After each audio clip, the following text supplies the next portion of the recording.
Good day, everybody. We are the Group 6, and we're going to talk about dental conditions and dental hygiene. So for today, we're going to know the etiology, prevalence of incidents, signs and symptoms, and pathomechanics, types, course, prognosis, management, the existing support system, as well as the speech, language, hearing, swallowing problems that may arise when a person has dental conditions. First, let us define some terms. What is dental conditions and dental hygiene? The practice of keeping the mouth, teeth, and gums clean and healthy refers to dental hygiene, while dental conditions are conditions that impact the overall dental or oral health of a person. Dental conditions lack specific causes, and these impairments are associated with speech and language, which are considered to be primary, or they could also be secondary, where the impairment is due to another condition or syndrome, such as mental disabilities, Down syndrome, anatomical defects such as cleft lip and palate, tongue tie habits such as mouth breathing and tongue thrusting. There are also certain risk factors that could contribute to a person having a dental condition.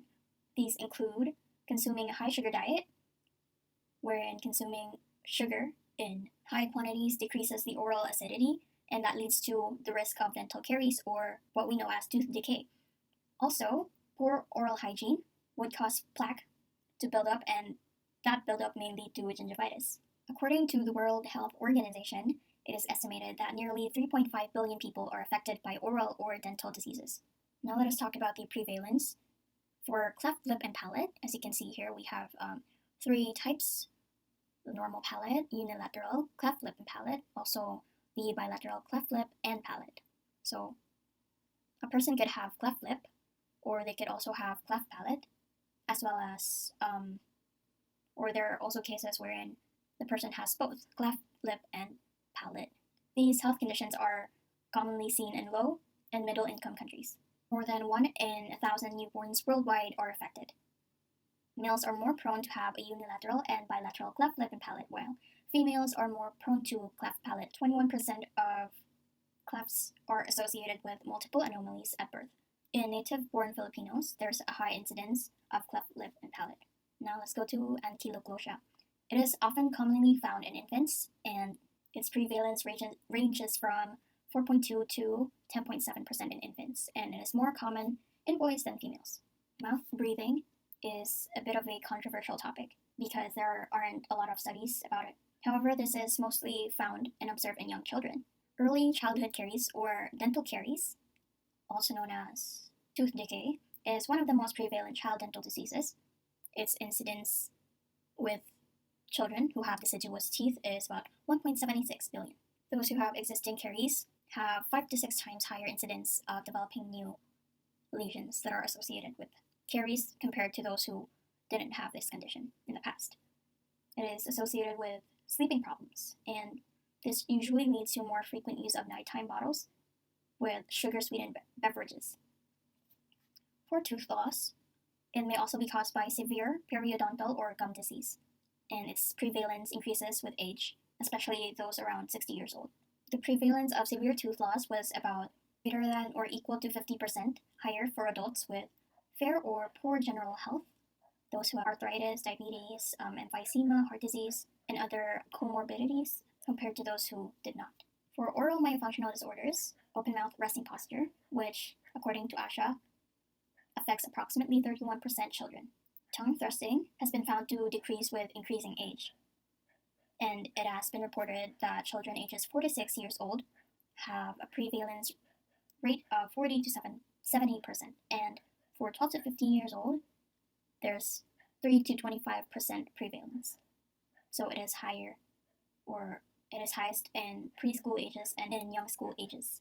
Malocclusions have a worldwide prevalence of 56%, and it did not change from primary to permanent dentition. Early onset occurs in childhood, and if it's not addressed, it progresses towards adulthood.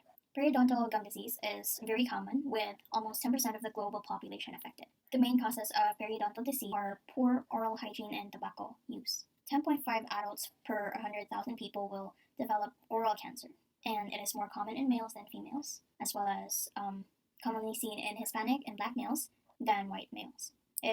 Its prevalence increases with age and usually peaks between ages 60 to 70 years old. Noma is estimated to affect 30,000 to 140,000 people.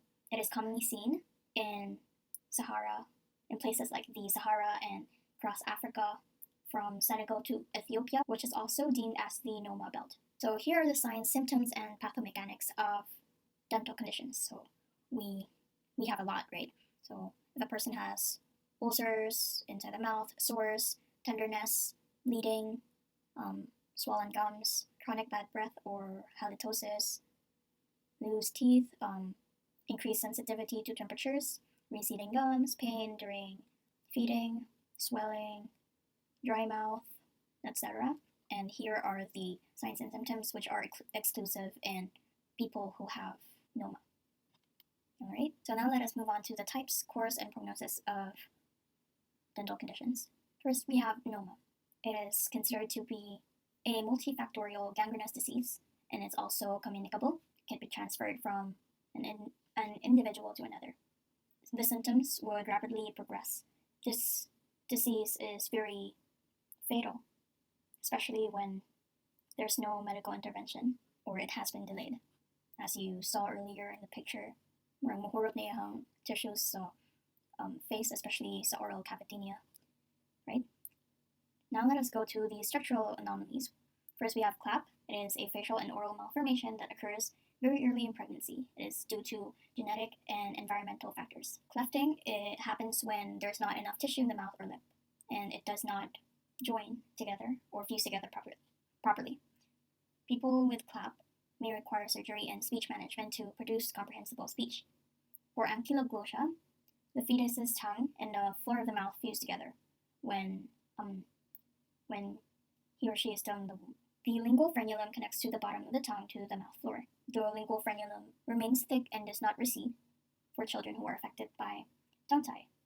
And that, of course, makes it difficult to move the tongue, which causes people with Ankyloglossia to have surgical management and speech therapy as well. Next, we have oral myofunctional disorders.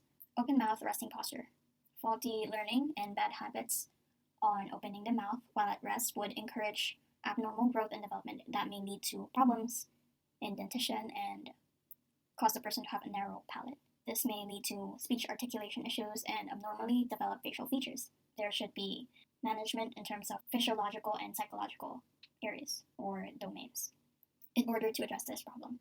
The tongue thrusting habit is normal for babies when they are swallowing, and this will usually go away by the age of 6.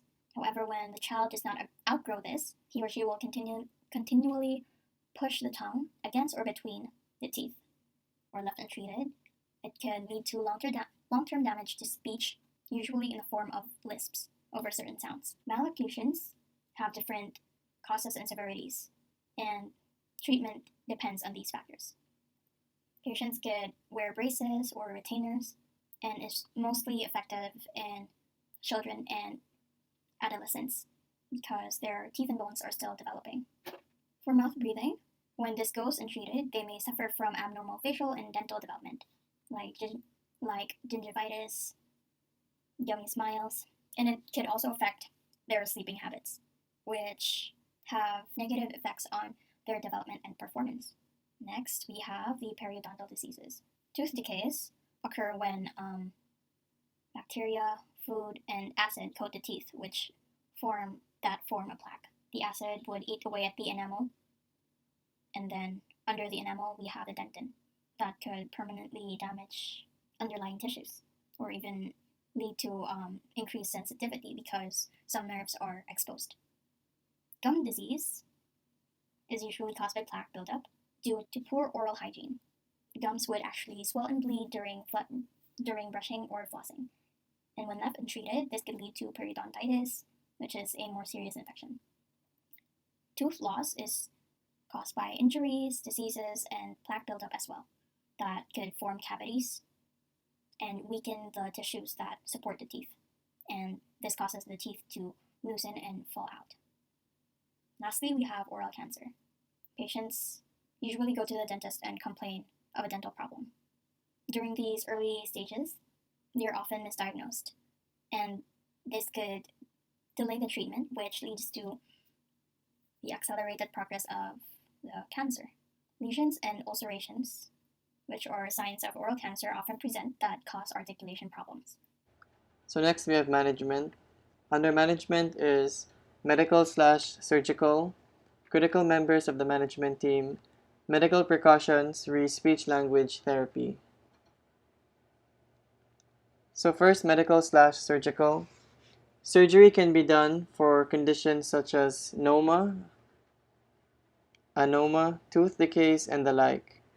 Therapy can be regarded as an effective treatment for the dental conditions that have bothered speech language and swallowing processes.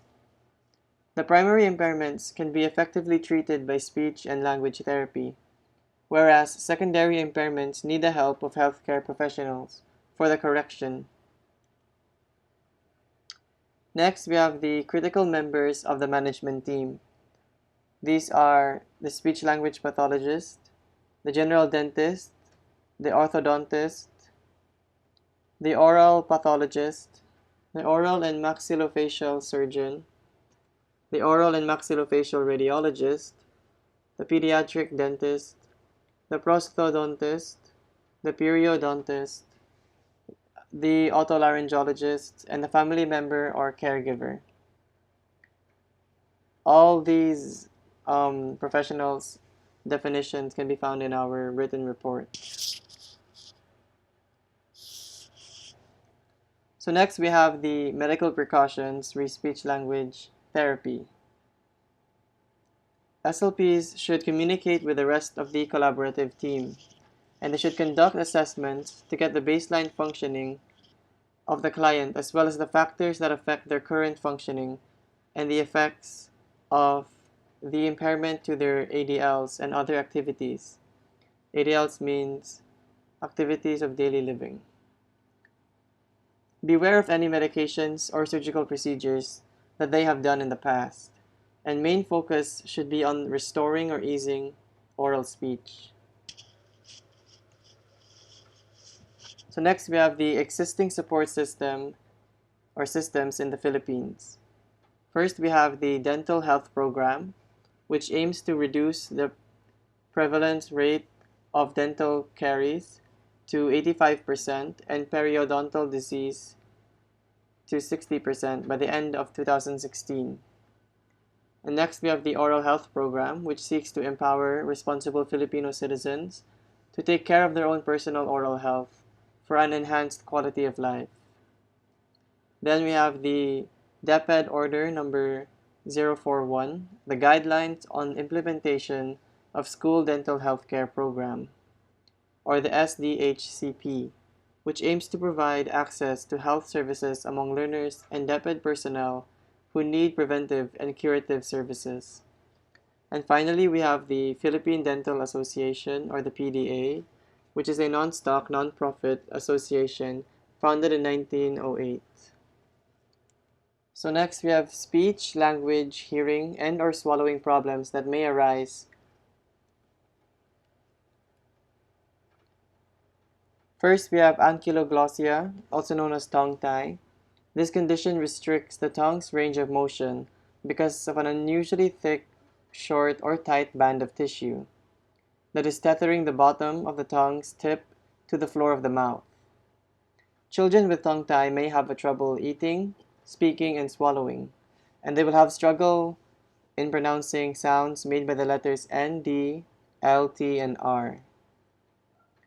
Next, we have malocclusion, which happens when your teeth don't properly align when your jaw is closed, and this condition can take many forms, including overcrowding, crossbite, underbite, overbite, and open bite.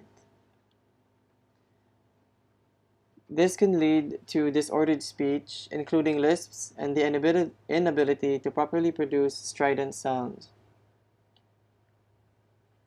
Next, we have the orofacial myofunctional disorders, or OMDs. These cause a disconnect between the tongue, lips, cheeks, and teeth. They occur when the tongue falls into an abnormal position, usually between the top and bottom teeth, or too far forward. OMDs are typically identified when the tongue's position starts to impact tooth eruption and positioning in younger children. OMDs can affect speech development, making certain sounds difficult to produce.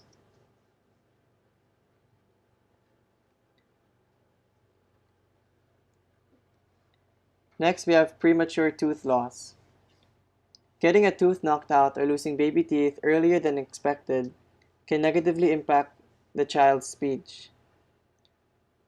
Next, we have the improper jaw structure. If a child's jawbone is too small, it can cause them to be crammed together, leaving less room for the tongue to move around. In addition, having an upper and lower jaw that are different sizes can cause a poor bite pattern, impacting speech. Next is tooth appearance. When anyone, even a child, is self-conscious about the appearance of their teeth, they might refrain from opening their mouth wide enough, causing them to mumble or speak incorrectly. Next, we have noma. Noma can cause significant pain and discomfort when it comes to swallowing, making eating a hard activity to do. It can also cause discomfort and difficulty when speaking. And lastly, we have the periodontal gum disease, which can interrupt speech due to discomfort. The loss of teeth due to this can affect normal airflow that can interrupt articulation. People may reduce their contact with the teeth and gums, which affects production of dentals and labiodentals.